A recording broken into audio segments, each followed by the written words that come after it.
Bonjour, ici Martine Lacasse. Pour ceux qui ne me connaissent pas encore, je vous invite à visiter mon site internet au www.martinelacasse.ca. Et pour ceux qui me connaissent, bienvenue, donc bon retour. Donc moi, je suis passionnée par les relations et le bien-être personnel. Alors quand je dis relations, je parle principalement de relations de couple. Alors le bonheur au sein du couple, je crois que c'est possible parce que je le vis. Et c'est pas parce que je l'ai gagné puis ça m'est tombé du ciel, c'est parce que je l'ai travaillé. J'ai passé par des chemins parfois tortueux pour arriver un jour, il y a plusieurs années, à rencontrer un homme qui me convenait, donc avec ce que je voyais comme j'avais pour moi comme priorité de vie, puis que je voulais vivre comme relation amoureuse. Et ça fait déjà plusieurs années donc qu'on est ensemble.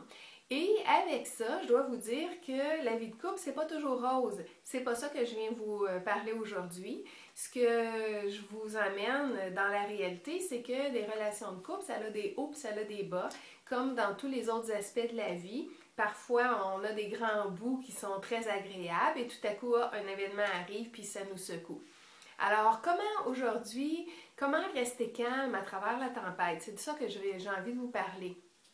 Quand votre chéri vit une mauvaise passe, soit qu'il est down, soit qu'il est en colère, soit qu'il vit une grande déception, donc quand il vit un état, une émotion qui est pas agréable pour lui, une émotion intense qui nuit à son bonheur.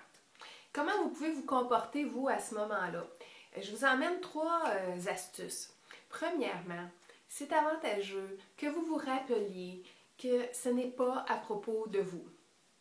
Parce que ça n'a jamais été à propos de vous, ça ne sera jamais non plus à propos de vous, ces états émotionnels. C'est la première chose que vous avez à vous rappeler.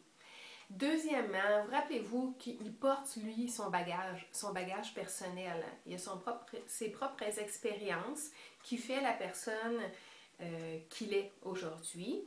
Et donc, avec ces expériences qu'il a vécues, que ce soit ses souffrances, ses bonheurs, tout ça, ça l'a amené on appelle ça des boutons déclencheurs, je vais appeler ça comme ça aujourd'hui. Il y a ses propres boutons déclencheurs, puis parfois, il y a des occasions, des événements, des mots que l'on dit ou qui viennent de l'extérieur, qui viennent déclencher ça.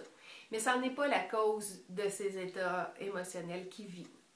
C'est un mécanisme, en fait. Donc, il y a ses propres boutons déclencheurs. Bien sûr, si vous les connaissez, il peut être avantageux de ne pas faire exprès pour peser dessus. Bien sûr. Le troisième point, troisième astuce, c'est de vous rappeler que vous n'êtes pas la cause de ces tourments. Vous n'êtes pas la cause de ces émotions. Vous n'avez pas ce pouvoir-là de déclencher des émotions chez lui, chez une autre personne d'ailleurs, c'est comme ça aussi. Alors les émotions, la principale cause des émotions, c'est les idées qu'il entretient. Alors c'est les idées qu'il entretient, les pensées qu'il a à propos de ce qui se passe alentour de lui, qui vient déclencher ces émotions.